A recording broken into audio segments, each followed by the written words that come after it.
Kawawa naman ang mga taga-Visayas. Ang dami palang namatay at daming nasirang bahay, ari-arian dahil nga po sa bagyong si Tino. Talagang matindi. At ang sentro po ng usapan ngayon ay lalo na ho sa probinsya ng Cebu. Kasi napakaraming lugar talaga sa kanilang binaha at umabot na hanggang bubong ang pagbaha ng tubig, ng tubig kaugnay nga po ng typhoon. Ang isa ho sa mga nakikitang dahilan dito, dahil siyempre yung kalikasan. Pero ang isang malalang sitwasyon, marami pala na mga kabundukan dyan sa Cebu province ang kalbo na. Grabe ang mining, wiring at iba pang mga pagsira ng kalikasan.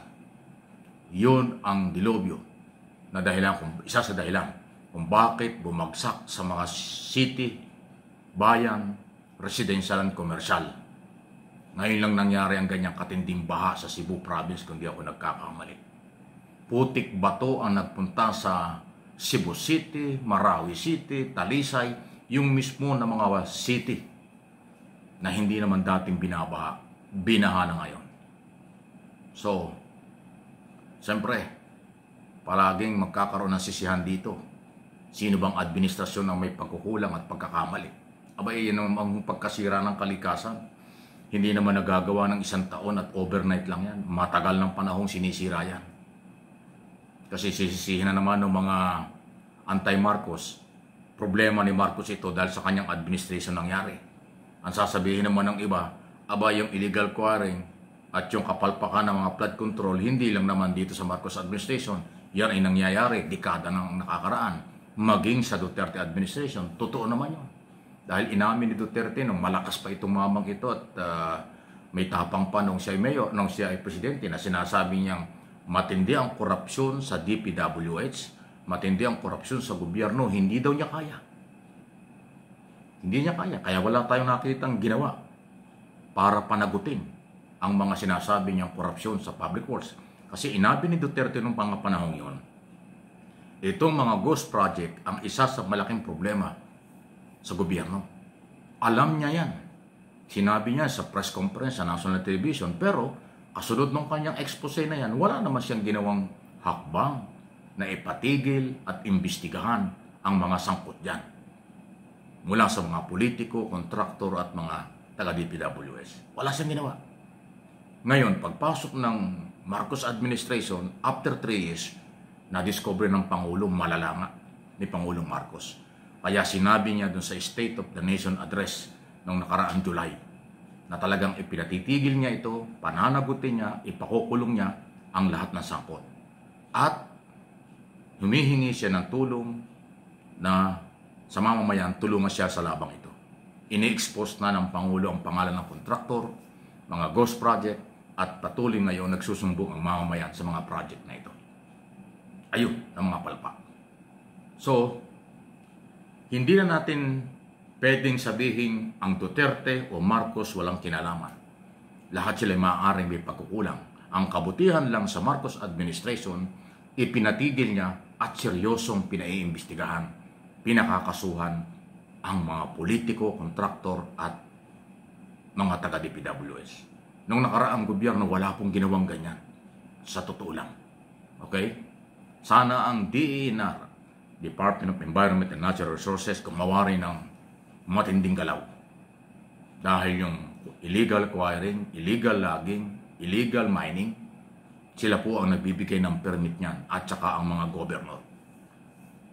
Kaya hindi mo masisisi yung bagong governor ng Cebu Province ngayon na tumalo kay dating Governor Garcia na sinabi niyang kahinaan ng flood control, maaaring ghost project, maaaring substandard project, isa sa dahilan ng pagbaha sa maraming lugar sa Cebu Province.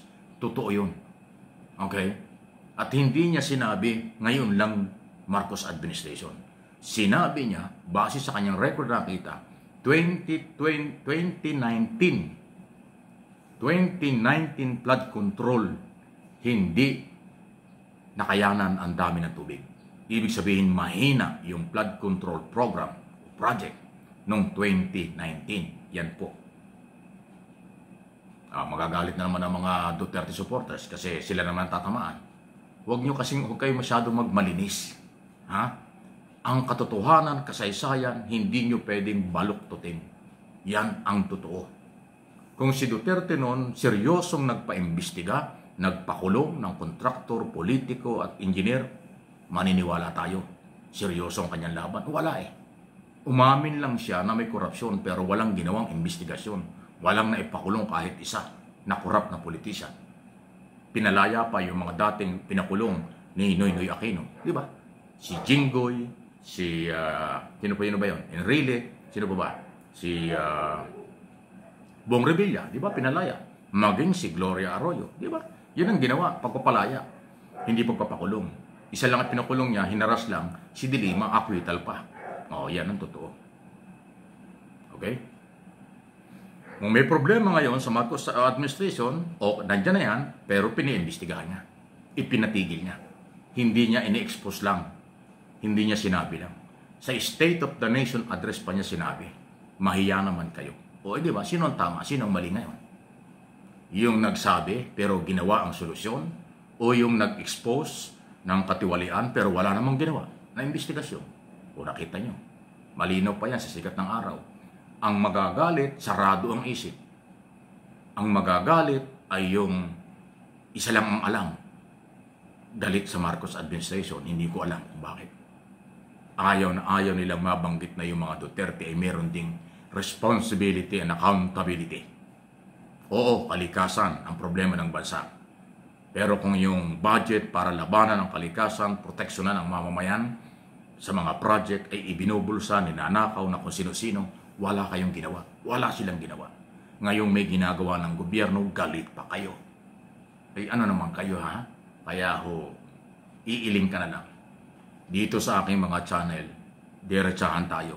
Real talk dito. Dahil wala naman akong bus dito kung hindi ang mamamayang Pilipino.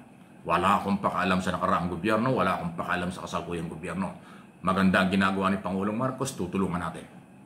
Yung mga palpak, talagang palpak. Di ba? Bakit natin ipagtatanggol yung mga yan? Di ba? Magandang ginagawa dahil ini-expose, iniimbestigahan, okay. Naghihintay na lang tayo na kung sino makukulong kasi ongoing na yung mga investigation. Kung Senado, ICI, Ombudsman, patungo na Sandigan Bayan. Ayun, walang ginawa nung nakaraang gobyernong ganyan eh. Nagalit lang sa korap at in-expose lang, inuulit ko lang, gano'n lang ho nangyari. Ngayon, may galawan na. Di ba?